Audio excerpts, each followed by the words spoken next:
You've had to figure out the accounting treatment for private jets. He was a successfully exited founder who was doing sort of a new business in an adjacent field, but also brought in all of his buddies from across the nation. All the executive team, none of them were based in the city we were in, but they all wanted to come to the office every week to hang out together. They decided to basically get like a timeshare jet and would just do loops. And because they were bringing them to and from the office, they were like, this is a business expense. So we had to really get into the research on that and understand, how is this six-figure expense per month? How does it fit into our financial picture as a $20 million a year business? The short answer was it didn't. That company closed. Is this thing on? Yesterday's price is not today's price.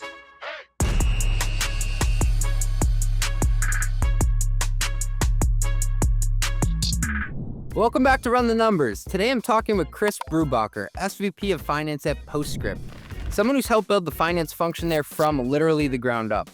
Chris joined Postscript over 4 years ago and has been promoted 3 times since, a span that's included major growth, major automation, and hands-on work that most CFOs would hand off. He's deep in the weeds, but able to see high level at the same time. We get into the real mechanics of partnering with sales, especially around deal desk, when to build a deal desk, how to set smart pricing guardrails, and how to make sure finance isn't seen as the team that kills deals, but the one that helps close them. Chris has a unique view on how to structure that collaboration so go-to-market and finance are actually on the same side. We also dive into his approach to automation. This is a finance leader who's hands-on technical. We're not talking about running VLOOKUPs. Chris shares how his team has built systems using AI with limited engineering resources. We geek out hardcore on what his tech stack looks like today and how he's building around AI native GLs. And then we talk about metrics. Chris is big on experimenting with the right ones early, refining them, and then sticking to them once you hit scale. He shares how those metrics have evolved at Postscript, when to trust internal data over external benchmarks, and where most finance teams get tripped up comparing themselves to other companies. And yes, get into a private jet accounting story, because of course we do. All this and much, much more after a short word from our sponsors. Being a CFO, you know how much I love tools that actually make the lives of accounting and finance folks easier. One of my favorite tools right now is Rillet, the AI native ERP going head-to-head with NetSuite. Yes, someone is finally doing it. I met Rillet 2 years ago when they were still in stealth. Since then, they've absolutely taken the finance world by storm. Their mission is to make the zero-day close a reality, and they're actually doing it. Customers are literally closing their books at 1:35 p.m. on the first day of the month. They've got everything you need to scale your business: complex revenue recognition, native integrations, custom reporting, multi-entity, close management, and much more.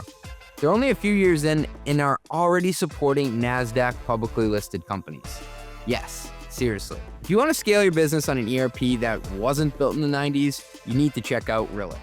Book a demo at rillet.com/CJ. Oh, cool, that's me.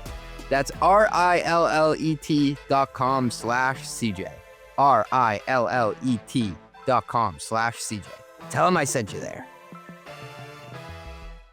This next segment is brought to you by Tabs, a company I've been following closely for quite a while. And if you're a CFO or controller listening, this is one you should pay attention to, because this is where billing and revenue automation is headed, especially in a world of usage-based pricing. Ali and the team at Tabs are building something that directly addresses one of the biggest headaches I see finance teams deal with today: pulling data from your ERP, your CRM, your fp&a tools, and your usage systems and actually making it all work together. If you're running usage-based pricing or complex contracts, you already know how this usually plays out. Contracts live in one system, usage data lives somewhere else, billing happens in another tool. RevRec gets layered on top at month end, and finance ends up just reconciling everything by hand to close the books. It works for a while until close slows down, RevRec gets fragile, and wait for it, cash shows up later than it should. This is exactly the problem Tabs was built to solve. Tabs is an AI-native revenue platform built for controllers and CFOs. It brings together data from your ERP, CRM, and real product usage into a single system of record. From there, it automates billing, collections, and revenue recognition without finance having to duct tape workflows together every month. No CSV uploads, no manual reconciliations, no end-of-month fire drills. Companies like Cortex, StatSig, and Cursor are already using tabs to scale revenue per employee, save hours every close, recognize revenue cleanly, and get paid faster. If usage-based revenue is core to your business, this is the future of how billing and RevRec get done. Go check them out at tabs.com/run. That's tabs.com/run. Now, if you listen to Run the Numbers, you know that I have a love-hate relationship with finance tech. We've all been burned. We've all bought that enterprise planning tool that promised the world, only to realize 6 months later that we've basically taken on a second full-time job just to keep the software running. I want to talk about a company that was built specifically to kill that cycle, Abacum. I actually remember my very first conversation with their founder and CEO, Julio Martinez, over 3 years ago. Back then, they were just starting out in Spain.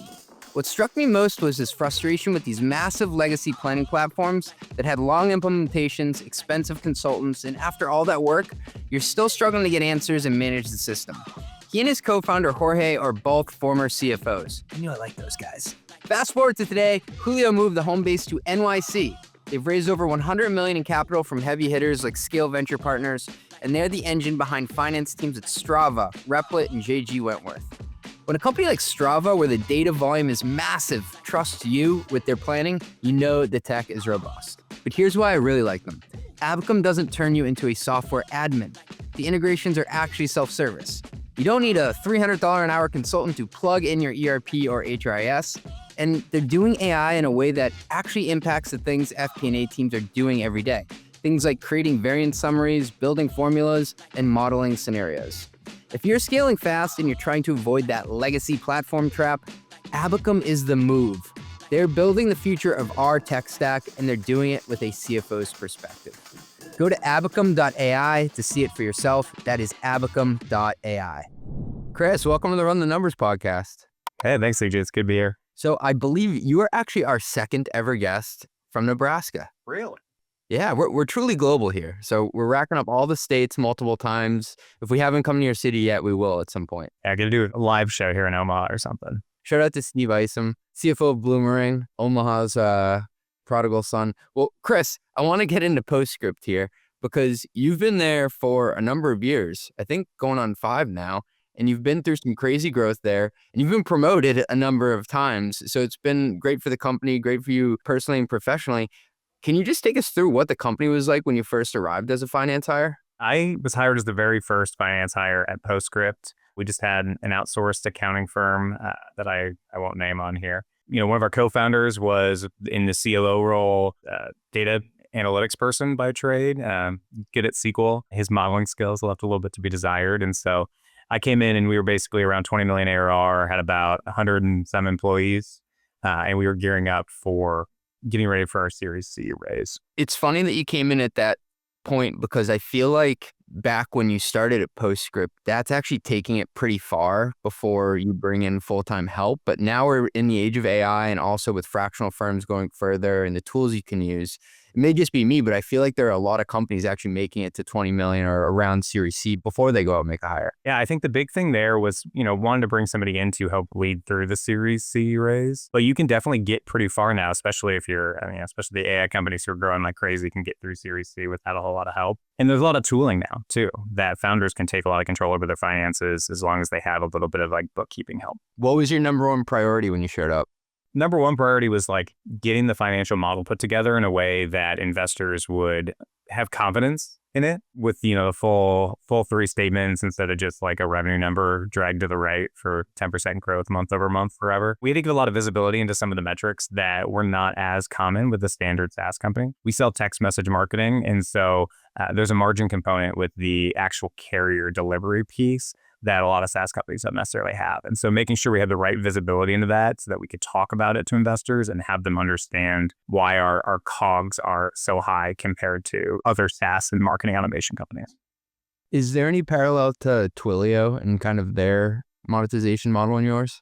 Twilio is sort of one of our public comps that we look at for like how we think about presenting our financials and things like that. They are one of several like text messaging aggregators in this space alongside like Infobip and Cinch. There's a number of players, but Twilio is definitely the notable public one. We had Lee Kirkpatrick on, the CFO who took them public. He's a friend of the pod, and he was explaining how it was a whole different bag of burritos trying to explain this usage-based model to the street. And a lot of people were like, but it's not subscription, it's not SaaS, but it's somewhat reoccurring and you can predict it. He just had to get them comfortable with that model. Yeah, the reoccurring versus recurring model, and worked for Twilio. It's caused them to lead from finance a little bit more than a lot of other tech companies, as you can see with their former CFO as their CEO now. CFO getting the CEO seat. You just love to see it. Chris, you're a master at partnering with sales, and we're going to talk about how that partnership works and how you get deals over the line. But I want to start with something that's pretty tactical here, but it's something that the people listening to this podcast come to it for, and that's deal desk. So Yeah. when do you think is the right time in a company's maturity to build out a deal desk? I don't think it's ever really too early to build out the deal desk. If you have outbound sellers, or even a large inbound motion that has like custom pricing and negotiations involved, it's probably time to start some form of deal desk. That may be as easy as just like a slightly formalized process that finance goes through with the sales team, or can start being a little bit more organized. But really establishing early on, what are the pricing guardrails? What are we willing to take on, can help make sure that your margins stay healthy, your CAC doesn't get out of control, and like you can really keep like good, efficient sales motions. And to drill down one level deeper, what are the responsibilities of a typical deal desk? It probably depends on the company a little bit. They separate them a little bit differently. At Postscript, we consolidate pricing, packaging, and commercial contracting all sort of under the same umbrella. And so ADs will come to us with a deal that they want to make. We have a rate card that Deal Desk publishes that they can operate within. And then if it goes beyond what they're able to do within the pre-approved rate card, then we help work with them to put together the correct packaging for the customer that we're talking to. We have a commercial contracts attorney that reports to my director of fp&a under the Deal Desk umbrella that does any of the custom terms or things like that. If we're talking with the customer that rises above the thresholds we set for custom contract negotiation. When you started the deal desk, were you the deal desk, or do you actually go out and hire somebody? Because I think there are people out there who think, oh, when you think deal desk, now I have to hire a bunch of people. Yeah, no, I was the deal desk. I was the deal desk up until about a year and a half ago. Over 2.5 years that I was with the company, I was just the only deal desk. It helps if you're very responsive on Slack if you're doing that. But when I hired my director of FP&A about a year and a half ago, we started handing over some of the duties to him, and we also hired a commercial contracts person. I like that you highlighted the commercial contracts person, because a lot of people rotate towards, oh, deal desk must just be like a pricing operations type person. But if you're dealing with enterprise deals and they're complicated and bespoke to each customer, you probably want a lawyer with some eyes on that. Yeah, absolutely. And you can use an outsourced counsel for that. It just sort of depends on your deal volume. Once you get to a certain level of outsourced counsel help, then it becomes more efficient to hire that in-house. I've done the same math equation, right? Like, especially when it's for attorneys that do different things like M&A or fundraising. Okay, well, we're probably not going to do that every month, so I can pay to outsource for a specialist for that. But if it's a run rate thing like deal desk, okay, the math starts to make sense of why you'd want that in-house at a certain threshold. How do you think about setting pricing guardrails that protect margin but don't kill the momentum of a deal? Yeah, that's a tricky question. And a lot of it is really having a deep understanding of the market you're operating in. And so I spend like a reasonable amount of my time keeping an eye on the market and understanding what are our competitors doing, how do we differentiate and position ourselves against our competitors. And I have our whole deal desk team doing that as well. And so we work really closely with our enablement team to understand our positioning in the market. And also being a part of that deal desk ongoing, we get to see what our customers are asking for, what are we competing against. And so that helps us really target into not only how do you price and package and bundle things together to get to competitive offerings that are attractive in the market, but it helps us understand like where are the places that we can push to keep margin high and where are the places that we need to give to keep win rates high. And so we always factor in 3 different things. What is our sales cycle length? What is our win rate? And what is our like fully loaded payback period? And if we can keep those 3 things in balance, then we're doing a good job of investing smartly and growing the business without getting over our skis on payback lengths. Chris, I love that you brought the external lens into this, right? Because people may be listening and saying, oh, well, the deal desk is just doing these CAC payback calculations. They're just checking commission rates. They're just operating in this bubble. But if I hear you correct, you have to understand what's going on outside of your four walls in terms of what's even competitive, because you may either be giving away the farm or you may not even be near what people would say, I want to do business with you. I mean, there are two like mantras that hold true, right? Buyers are liars and incentives rule the world.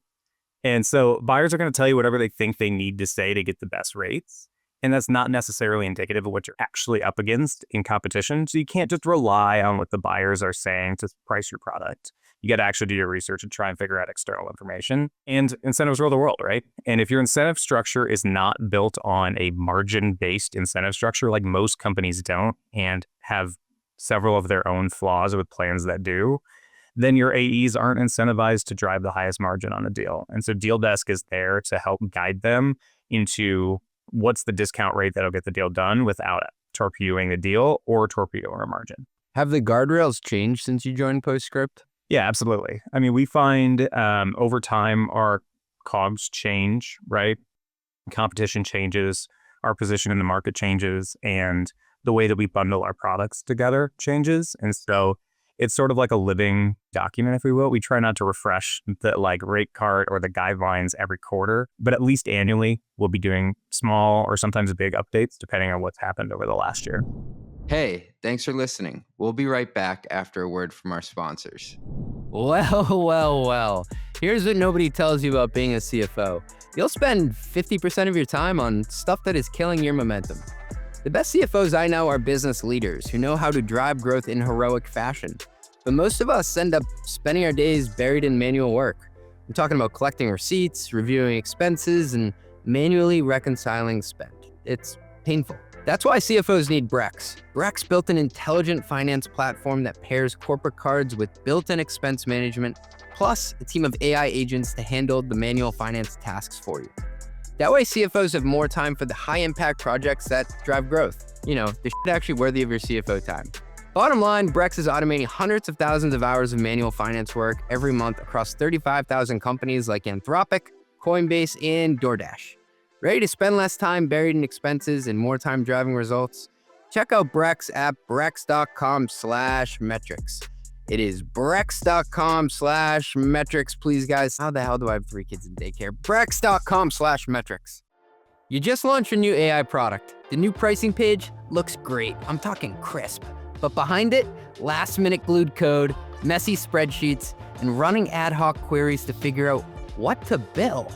Customers get invoices they can't understand. Engineers are chasing billing bugs. Finance can't close the books. Well, with Metronome, you hand it all off to the real-time billing infrastructure that just works. Reliable, flexible, and built to grow with you. They turn raw usage events into accurate invoices, give customers bills they actually understand, and keep every team in sync in real time. Whether you're launching usage-based pricing, managing enterprise contracts, or rolling out new AI services, Metronome does the heavy lifting so you can focus on your product, not your billing. That's why some of the fastest growing companies in the world like OpenAI and Anthropic run their billing on Metronome. Visit metronome.com to learn more. That's metronome.com. Here's a growth tax nobody talks about. Every new monetization model you ship creates a nightmare for your finance team. Add usage-based pricing? Now you're tracking consumption against commitments. Launch product bundles? That's multiple performance obligations per contract. Offer mid-cycle upgrades? Woo! Good luck reallocating revenue manually. The irony is brutal. The pricing innovations that drive growth are the same ones that often break your finance process. But that's exactly where RightRev shines.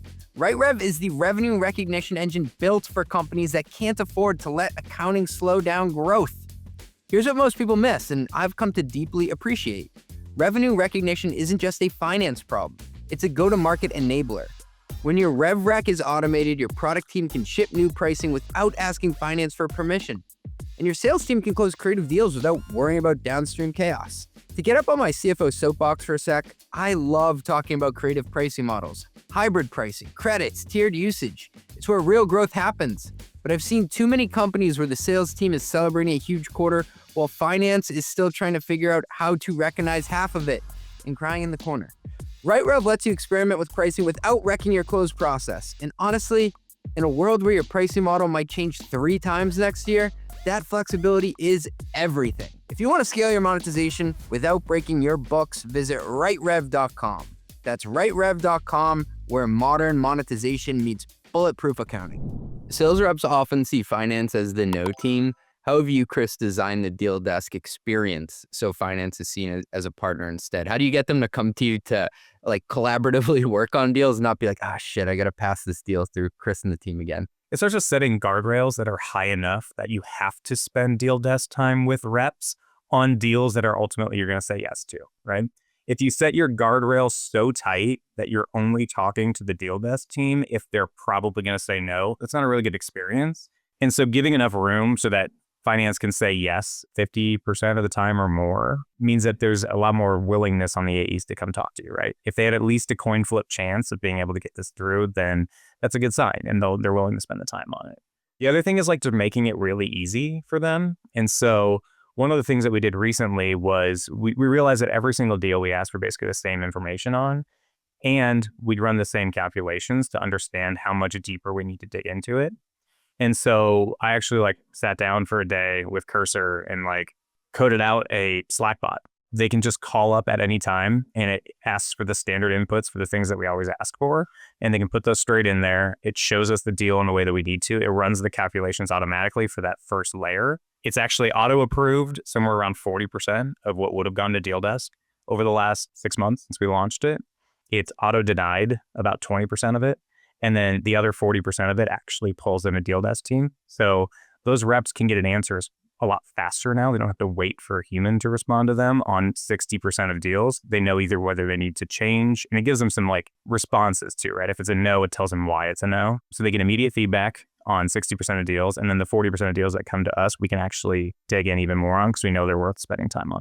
First of all, I love that you've set the guardrails in a way that it's an on-ramp for conversations. It's not a closed door necessarily. I've worked at places before where you're basically only coming to deal desk to get punched in the face. Yeah, if you're always saying no, nobody wants to talk to you. I also think that helps you and your team probably learn more about what's going on in the market, because if you make the barrier so high to come and speak to, you're probably not getting as much signal as to what's going on. Yeah, you got to get that market information, and things can change quickly, right? Competitor strategies can change quickly. Where they're focusing their cannons, if you will, can change. And so being able to see that in real time and respond to it proactively makes us be seen as like a partner and like a strategic arm of the sales team rather than just like a checkbox. Yeah. And I wanted to just point that out because I do think the best deal desks, it's information sharing. And a lot of times it is someone who's on fp&a and they're going to go back and build the operating plan. And so they're collecting information to go put into the larger model. Yeah, absolutely. And it helps us see where we're going too. You can see what mix of customers are coming in. It can even help us as we think about hiring for AE segments. You can see which reps are really busy and which ones aren't as busy. It helps us talk to marketing about driving top of funnel. It really drives everything because customers are the heart of the business, right? And being able to see what's happening as they're choosing to say yes to your business for the first time gives you so much information you can use in the rest of it. Okay, now let's talk about what I really wanted to get to here. You built this bot yourself using Cursor. You're a finance guy. You built this? Yeah, and I actually handed it over to my director of fp&a now, and he maintains it and makes changes and stuff like that. AI is wild. Like, I mean, it's just built in Python using the Slack API, and so it's not particularly challenging, and most of it's math and UI. But you wouldn't put me on our like infrastructure team here at Postscript. But yeah, there's a lot of cool things you can do using like AI and coding now that like automate or make things simpler, or even just make things a more pleasant process to go through. You've told me that finance leaders should have technical skills past just an X lookup. And we're going to talk systems. But before we get there, be honest, man, how technical are we talking? You probably don't need, like, especially leaders don't need to be able to sit down and write the cleanest SQL query or fully automate a process in Python, but being able to at least understand what the capabilities of these tools are and where to push on those can help us both move things quickly. If I can sit down for a day and figure something out that like makes a huge difference for the team, that's a big win. Or even just talking to your team and related teams about what's possible. Understanding your own tech stack, understanding the way that your app is built. So if you have to ask for changes in the way that we structure the data pipelines so that we can do billing correctly or whatever. Having some level of technical knowledge means that you can build better relationships with technical people and you can know where to push to make things better, more efficient, etc. I was talking to my friend Alex Peterson. He was on my fp&a team at Sneak, and now he's an fp&a leader in his own right. And he was reflecting on working with product teams. And he said, CJ, it's funny. If you give just 10% more effort to understanding how products work, the technical teams are 3 times more likely to want to talk to you because you just did just a little bit more to understand. Nothing's more frustrating than somebody coming in and asking you for something when they don't understand what they're asking for or the level of effort it will take to do it. And so putting forth some effort on our end to understand what technical teams do and how they operate makes a huge difference. What's your strategy for automating when engineering resources are tight? It sort of depends on the thing. Right now, agents are able to do quite a bit. And so thinking through, like, if a human can do it, in theory, you can probably program an agent to do it. And so I'll give kind of a tangible example here. We have a bespoke billing system where invoices are all created in our application. And the only way to get your invoice is to go into our app and click a button to download it. Now, we have enterprise customers who don't love that flow. They want the invoice to be sent to their AP team so they can run it through bill.com or whatever. And what we had previously was a person on our accounting team who would do that every month. They would go into each account and they would download it and email it. We discovered that instead of asking the engineering team to build in some billing feature where it emails the PDF, we could just build essentially a bot that keeps a list of everybody who wants their invoice emailed, populates the deep link to the invoicing page based on the information about that shop, and then it goes systematically, downloads it all to a folder, and then we could automate, just like you would have in any AR process, you automate the folder and the email template into just auto-emailing that out. And so we essentially took what was a 6 or 7 hour a month process into a completely automated process, working with just tools that we know how to use and not bothering engineering at all. It reminds me of a conversation I was having with Ali Hussein, who's the CEO and co-founder of Tabs, and they do invoicing and billing, and they're AI native. And he was telling me, you got to remember that there's like a human element to a lot of this billing stuff too, where he was giving an example of one customer and say 50% of their revenue was derived from like Wegmans groceries or something. They were in some sort of hospitality or restaurant space. He said, there's such a big customer that the CEO doesn't want that just sent out automated. He wants to send a personal email and like thank them for their business and stuff each time. So you forget that there are these nuances that it's kind of like in this messy middle. The like huge ramp up of tech came because we could automate so much and it was such a low touch business. But SaaS has become saturated at this point. I mean, it's harder to find novel applications of SaaS. And so there has to be some level of service and support to be able to truly build like a differentiated SaaS company. And so some of that human touch element, some of the like nuance of like how you treat certain customers depending on their preferences can make a big difference between you and the team that's trying to just not talk to anybody. So you're saying being human is becoming a differentiator again? Yeah. In this world of AI, there's a little bit of humanness that comes through. So I want to geek out a little bit. What does your finance tech stack look like today? We overhauled our tech stack about a year ago. We were on QuickBooks Online for several years with multi-entities and multi-logins for that. It was sort of a nightmare. And so we went through an entire evaluation and now we're running on Rillet as our ERP. And then we use Rippling for our HRIS and payroll and also for like expense management and things like that. We have Brex as well for everybody's plastic cards when they travel. And we use a tool called Aleph to be our sort of main fp&a tool. That's awesome. A lot of friends of the pod in there. Take me through how long this overhaul took. How did you choose what to do first? We've been on Aleph for a long time. So we were on Aleph when they were still in stealth, coming out of Y Combinator. So we've had them sort of integrated in our process for a long time. The biggest overhaul came with the move to Rillet. We spent a long time evaluating what platforms are out there to try and find the right partner for our next kind of phase of growth. Honestly, once we picked Rillet, it went super quickly. They helped us sort of remap our GL while we were migrating to Rillet, brought all 4 of our entities in to consolidate them, including all the multi-currency steps that we needed to do. And it took us about less than 2 months to get migrated over. And we've been on that setup ever since and have spent the time since then really getting locked in on how do we drive the month-end process as efficiently as possible so that we can spend the rest of our time doing real value at work. People forget that there is the human element of how fast and how well you drive the month-end process. Software will take you so far, but it's the interaction between software and how the team actually works that gets the job done. There's no totally out-of-the-box solution. Some of the software now does a better job of that, especially if you onboard it early enough in your journey. But everything's going to take some form of marrying human processes and like workflows with software that can help you do them more efficiently. Do you think we'll ever get to this nirvana of a continuous close? My director of accounting would yell at you for asking that because I tell her 0-day close at least once a month. We've gotten down to 3 days, and I think a good chunk of that is the like continuous close cycle that we do, where we're always doing the things that can be done on a regular cadence so that we're not doing everything at the end of the month. You know, there's no reason not to be matching and reconciling transactions across the month. Anything that like needs to be set up to be automated can be automated, like payroll, syncing, stock-based compensation. These are all things that are highly automatable. And so being able to do that and really make it so your accounting team is spending time on the like actual productive workflows and not just like matching transactions at the end of the month is really important. Were there any aha AI moments working with either Rillet or Aleph? I think the first aha moment we had with AI in accounting was when we deployed Rillet's accrual bot. Basically what it does is it scans through your history of your financials to see when have transactions hit the books with certain vendors, and then it raises those issues to you to be like, hey, like I think maybe you missed an accrual for this past month, or here's something we see coming down the pipe based on when you paid for this bill last year. And so that's been really cool. We've always maintained like an accrual schedule on Excel. I don't think that changes that. You still kind of have to do that so you know what's going on and so you can compare against budget easily. But that extra step to like check and make sure we don't miss anything keeps close especially clean. Are there any other experimentations going on with AI within your team today? One of the things we're working on right now is seeing how AI can help with forecasting.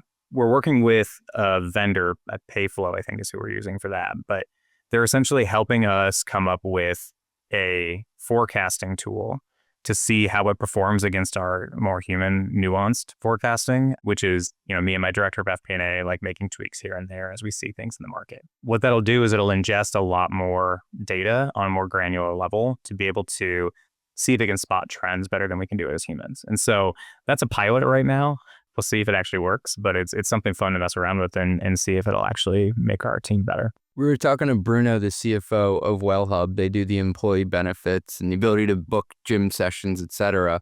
And he was telling us that they hired a third party like you did to actually build 4 different models. So I think it was actually 4 different parties they hired. And what he said is they have the ability inside the firm now to toggle the modules. And what it does is he looks at the forecast and how all 4 of them are pointing. He likened it to weather patterns of how you look at on like a chart of where a storm is heading. And he's like, well, if I know one of the models is pointing in the other direction, then something's off. And that's how we kind of triangulate.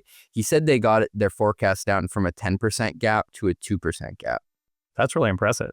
Yeah, it's like triangulation. And then you don't spend a bunch of time doing cycles with your stakeholders because it would be crazy to have 4 analysts doing 4 crazy. models. What's cool too is that he said they're very explainable. I was asking, like, I'd be kind of nervous about now having 4 models and I can barely explain one. Have you had to mentally wrestle with that at all? Not really. As long as you can define the underlying assumptions, like that's the biggest thing. And so every time we talk to an AI vendor, it's like, how black box is this? If you just like put something in and get something out the other end, then it's really hard to trust. But if you're able to really impact the different variables and impact the like guidelines for it, that's great, right? And we found the same thing when we're developing AI products for our customers. It's like you have to build the trust first. And as you demonstrate more success, then you can take on more of the cognitive load for the end user. And I bet having a good amount of historical data at this point is very important to feed into the model. Yeah, absolutely. Chris, I want to transition to talk about metrics and reporting for a bit. You've said that it's important to experiment with metrics early and then lock them in. Can you share an example of a metric that you tested as a team and you refined it and now you've locked it in and live by it? Yeah, one of the big metrics that we started tracking that wasn't originally a KPI was purely like message volume growth and message volume mix. And so understanding that we get message volume every day and it may be a leading indicator, especially when you think about what kinds of messages people are sending. So there's like SMS and there's MMS and there's different regions too. We came up with essentially like a metric scorecard where it shows growth rate and then mix of the different buckets. And that actually helps us forecast better and tell the business where we think we're going versus the forecast even further in advance, because you can see those trends show up in the usage statistics before you see them show up in the bills. And it even helps us then with CS do churn escalations, because you can start seeing when people's usage changes in certain ways, it becomes better predictors than even them spending less money or sending other like more traditional churn signals. This is really cool. I want to go deeper on the CS point. So what you're basically saying is instead of waiting for revenue to turn to downsell or complete churn, you're able to say, hey, this customer's been pulling back. Yeah, exactly. If you see a high MMS sender, which costs a little bit more money, shift heavily into SMS, you can be like, oh, they're trying to save money on their bills. They're trying to cut their expense. They may be a churn risk either due to financial reasons, or they need to talk to somebody about strategy because they're clearly changing how they're thinking about this. It's even in some places alerted us to a complete champion change where we didn't get a notification that like the champion who bought Postscript had actually left the business, and then somebody new came in and changed the messaging strategy. And so seeing that happen in the data alerted us to reach out and be like, hey, like, has anything changed with your staffing? Like, who's our main point of contact that we should be talking to about retention strategy? And as a company with a good amount of infrastructure costs, I'm guessing it also helps you better forecast those costs. Yeah, exactly. So you've been at Postscript through a lot of growth. How often have the core metrics you track changed through the company's life cycle? I would say the core metrics have been really the same since maybe 6 to 9 months in when I got a decent handle on the business. What changes are the supporting metrics. So if we're focused on multi-product attach, then like we'll have different metrics that help us understand, are we doing a good job of selling our additional products? If we are rethinking how we're focusing for our customer segmentation, we may have different metrics that tell us if we're being successful in selling more internationally or selling more to fashion brands or whatever the focus may be. And then the other thing is, as our product changes, there are things that become prevalent that weren't really, relevant in the past, right? Like percent of messages using our AI features is a big one that has come up lately. And, 2 years ago, there were no AI features in Postscript. So it's like really like understanding what are the core metrics that you can report to your executive team, to your company, to the board, et cetera, that stay the same so you can measure the change over time. And then what are the things that tell the story of the current phase of the business, so that you can take that and help shift strategy and shift operations to focus on like the near-term strategic priorities. It's so funny. You're now reporting multi-product attach when you only have one product.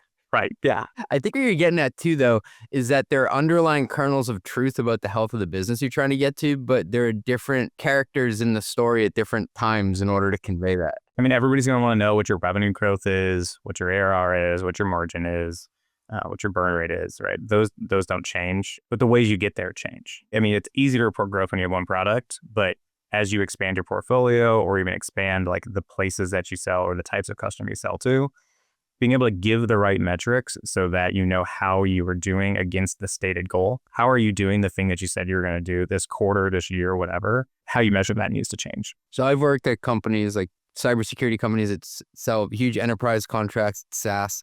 Chris, I'm going to be honest with you. I didn't really know what the product did. Same thing with backup and recovery.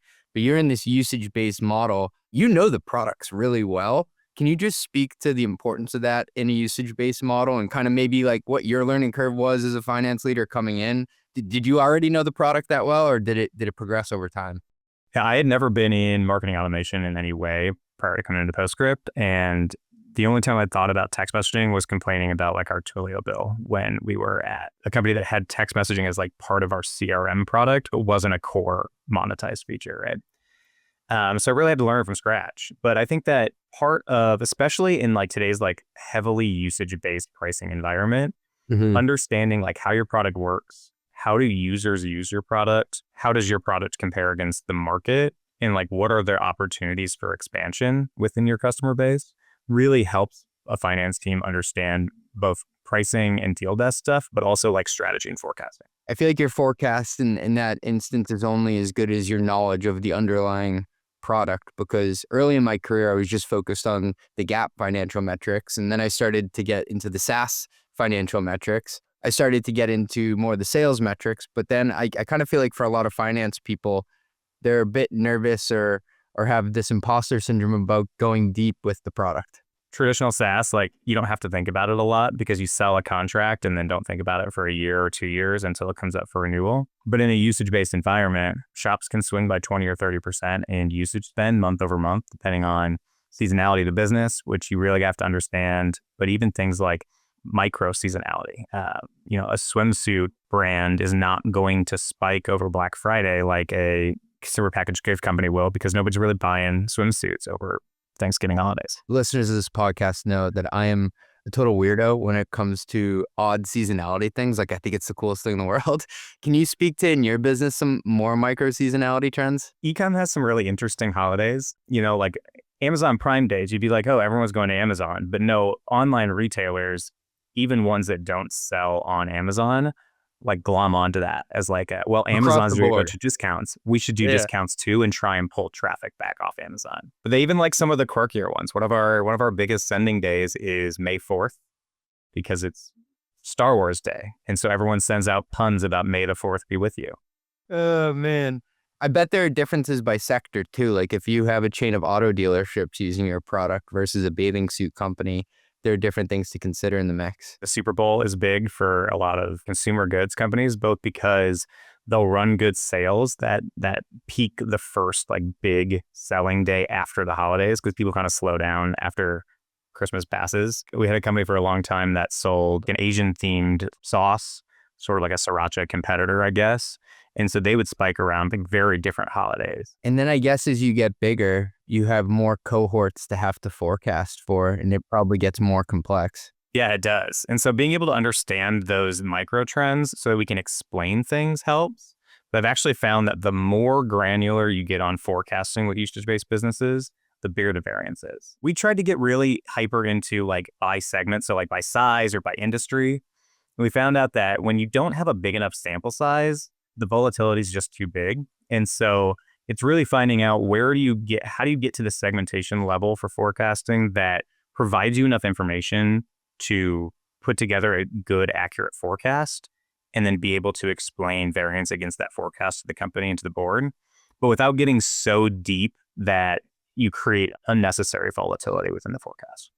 What's more important for forecasting in your line of business? Is it by the size of the business, like SMB, mid-market, enterprise, or is it by the sector? Like retail is going to be completely different than some other sector. We found that we have enough diversification among sectors that by customer size tends to be the most predictable. If you're like super overweight in a certain segment, that may change, right? If we sold something that was exclusively for beauty brands, for example, we probably would want to segment that between like women's apparel and women's cosmetics and men's apparel. With enough diversity across verticals within our size segments, that tends to be the place that we focus in on.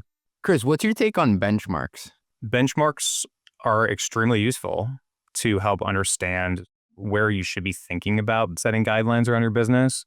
But benchmarks are always lagging and the market changes faster than benchmarks can.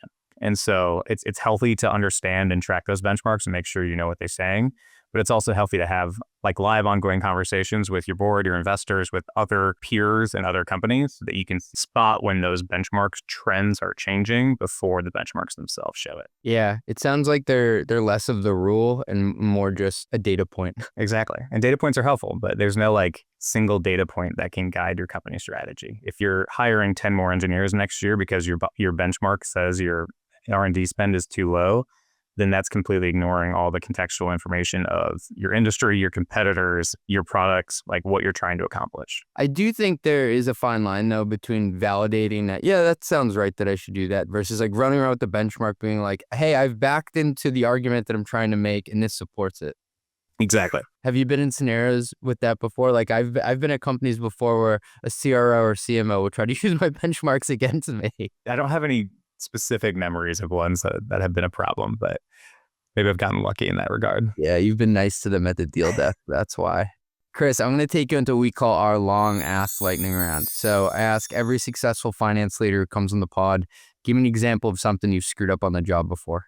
So I did have one experience at a past role where I was still sort of like learning how to think about contextualizing my models within other parts of the business. I was putting together sort of a strategic proposal, and I won't get into the specifics of it, but basically like had completely missed an entire like cost center line item. And so I overestimated basically the margin contribution by a decent amount. I went back on review and found that and realized that had I sat down before shipping that, I would have found it. And so I learned from that no matter how quickly you want to deliver something, especially when you're excited about what it's potentially saying is an opportunity for the business, take another pass at it. Like, go do something else, think about something else, shift your brain set for a little bit, and come back and look at it again without having just stared at it for hours. CB spot, I think. Like, really double check that to make sure that you have all the information. And I find that it helps to think about some of the questions that might get asked too. If it feels too good to be true, or if it feels like people are getting excited about it, think about what questions are they going to ask and where you should make sure to set proper guidance around them.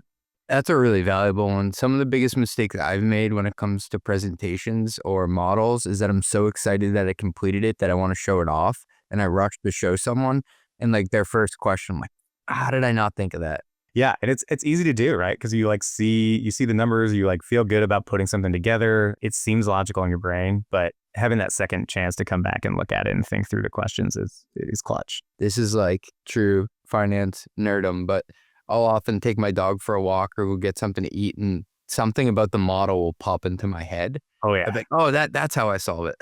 In the shower is a good one. The rate in my DCF model wasn't high enough. Not that I'd be doing that in fp&a, but Chris, if you could tell your younger self something knowing what you know today, what would you tell him?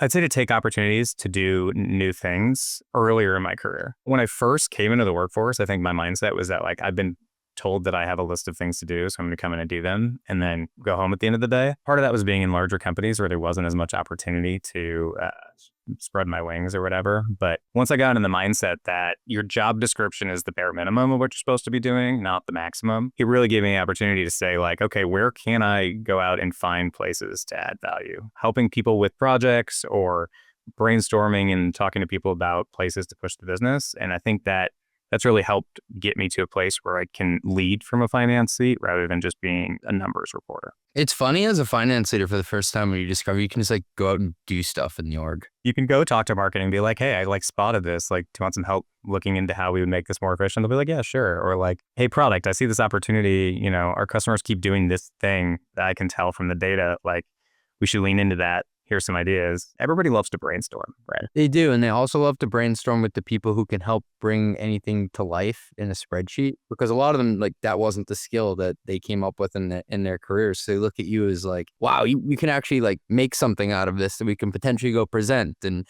you become kind of a conduit for them to look good. Yeah, absolutely. All right, here's a fun one. You've had to figure out the accounting treatment for private jets at an early stage startup. You got to take me into that tale. It was a successfully exited founder who was doing sort of a new business in an adjacent field and was sort of self-funding it, and so didn't have a lot of investors to report to, but also brought in all of his buddies from across the nation. This was before COVID, so remote work was less common. All the executive team, none of them were based in the city we were in, but they all wanted to come to the office every week to hang out together. They decided to basically get like a timeshare jet and would just do loops to pick up and drop off the executive team every week. And because they were bringing them to and from the office, they were like, this is a business expense, right? So we had to really get into the research on that and understand how is this like 6-figure expense per month treated from an amortization perspective and things like that. And how does it fit into our financial picture as a $20 million a year business? And the short answer was it didn't. That company closed. My goal is to become so successful that I can just fly a plane around the country to pick up all my bros and hang out each week. It sounds like a great life. So the accounting treatment, it didn't foot. It didn't save us, that's for sure. You could get creative with some amortization of it because there was some upfront fees and stuff like that, but wow. I can't imagine seeing like the snack bill for the office next to the fuel bill for the thing. Quite a dichotomy there. You may have already answered this, but besides the plane, what's the craziest thing you've ever had someone try to expense? I've been fortunate to work with some pretty professional people. So even like founder-controlled companies early on have not had a ton of crazy expenses. I was in a band back in college and I had to run our books for the band, and our drummer had some pretty interesting ways of trying to spend the money that we got paid from shows, typically involving bars or food or other things that were dubious at best band expenses. What type of music were you playing? 90s covers mostly, anything that college kids in the early 2000s wanted to listen to at the bar. Anything that sounds good over a keg. I love it. Chris, this has been an absolute blast. Thanks for joining me on the pod. Yeah, it's been fun. Thanks for having me. Run the Numbers is a mostly media production. Yelling and intro by Fat Joe. Artwork by Meg D'Alessandro. Show is executive produced by Ben Hillman. Nothing said on this podcast is intended to be business or investment advice. It's the sole opinion of me, a guy who feeds his dog way too much ice cream and has a history of net operating losses. LOL. If you like this podcast, hit subscribe and give us 5 stars. It will take like 2 seconds and our algorithm overlords love it. Drink water, call your mom, and have a great day. Peace.